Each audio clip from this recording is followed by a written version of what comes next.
You know, something tells me that the Morrison government has made a conscious decision as of today to change tack in this childish trade onslaught at the hands of China.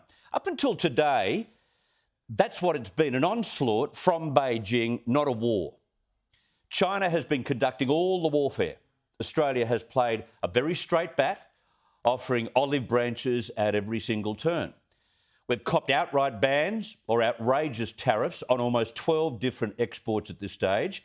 The latest, a ban on our thermal coal, according to the government's media mouthpiece, the Global Times. But today, the smaller empire, Australia, seemed to be fighting back, not content with being punished and abused publicly. No less, 3 of our ministerial heavyweights took the fight up to the communist regime. First, it was Trade Minister Simon Birmingham, who I've got to say called the media around to play the discrimination card. These actions, if true, would potentially constitute discriminatory action against Australian producers, potentially constitute a breach of the type of undertakings China has made to Australia and to the world in relation to their trade practices, and potentially harm China's ability to meet the other types of commitments it's given to the world in relation to its emissions profile. That is not the Simon Birmingham we've seen deal with this issue of late. He appeared to be under orders to ramp up a pushback. And then the Agriculture Minister David Littleproud appeared on Sky News to repeat what he's been saying about being willing to communicate and standing by Australia's sovereignty, until we heard what was clearly a far more defiant position.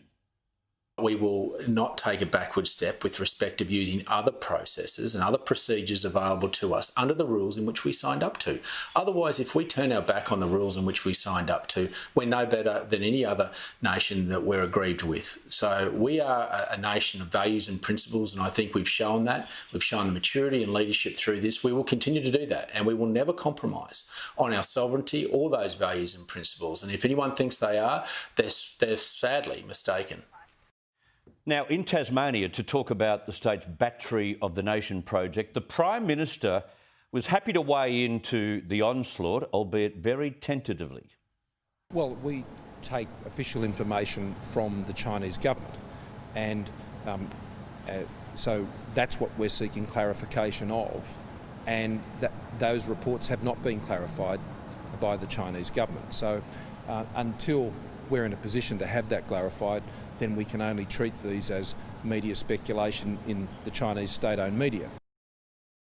Now, at that point, I thought he was letting that ball go straight through to the keeper. But then he too cranked up the temperature, using terms such as China breaching trade laws, and even spoke about the global warming repercussions. If that were the case, then that would obviously be in breach of WTO rules. It would be obviously in breach of our own free trade agreement. And so we would hope that's certainly not the case. And that's why we're seeking clarification on this. But I make the point that thermal coal is about 4 billion out of the 13 billion in exports to China. China is not our biggest market for thermal coal. It really is a lose-lose here, because Australian coal, compared to the coal that is sourced from other countries, the other countries have 50% higher emissions than Australian coal.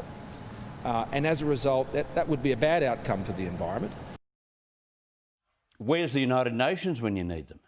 That's bad for emissions. Now, there's still no war. It's been totally one-sided. But the government has gone from passive to passive-aggressive in a very short space of time. There are politicians and economic commentators who keep pressuring the government to return fire and send their own trade warning shot across the bow. That looks highly unlikely. But what seems more likely is a series of possible economic sanctions launched in unison with our Western allies. Even the Chinese are expecting the Five Eyes Alliance, an intelligence group made up of the governments of Australia, Canada, New Zealand, the UK and the USA, to mount such a pushback. The change in attitude by Birmingham, Littleproud and Morrison today might indicate that that approach is very much on the cards.